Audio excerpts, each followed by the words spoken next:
Hey guys, RHYGUY Digital here with a time-lapse redesign walkthrough. This is actually my first tutorial or walkthrough that's showing my process, so pretty excited guys.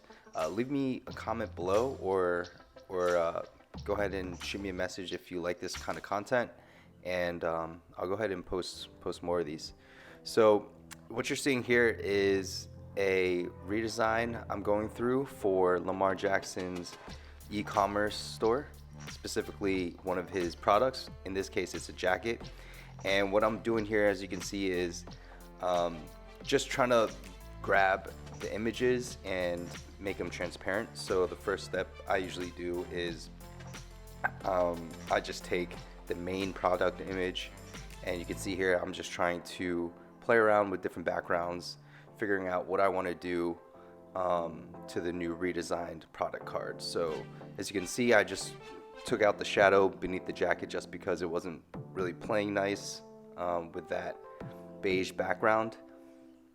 So simply just editing the current images, getting my assets ready, and also as you can see there, I already have the title, the description, the price, and buttons in HTML.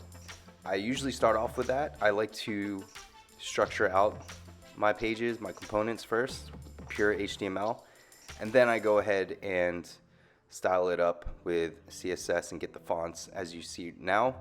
This is kind of just a fast forward view of a basic redesigned product card. I have the font chosen. You can see I added some box shadow on the card with some border radius, and I went with the gradient color, circle color there and behind the jacket, as you can see.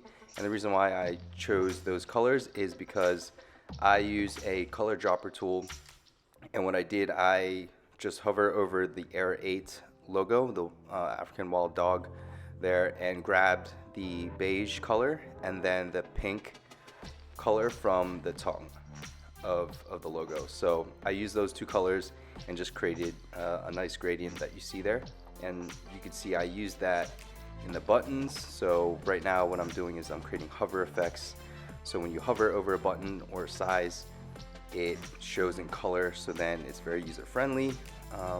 You're able to see what you're selecting. And so right now what I'm doing, I'm just adjusting the sizes, the white space between the elements, and then also I added a little icon there. It says flip.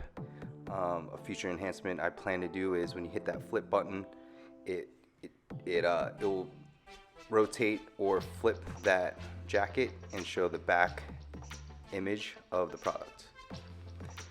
And so what you see here is me playing around with 3D animation. So I'm not using any libraries, so I figured this would be a challenge for me to use pure CSS and JavaScript to animate this product card based on where your mouse pointer is.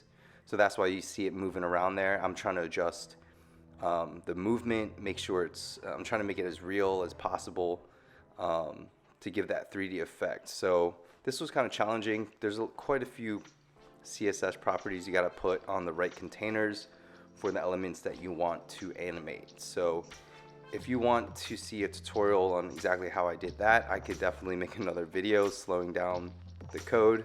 Right now it's a time lapse. This took about 2.5 hours total for me to do. So sorry for if you can't see the code in depth. This was just meant to show my overall process.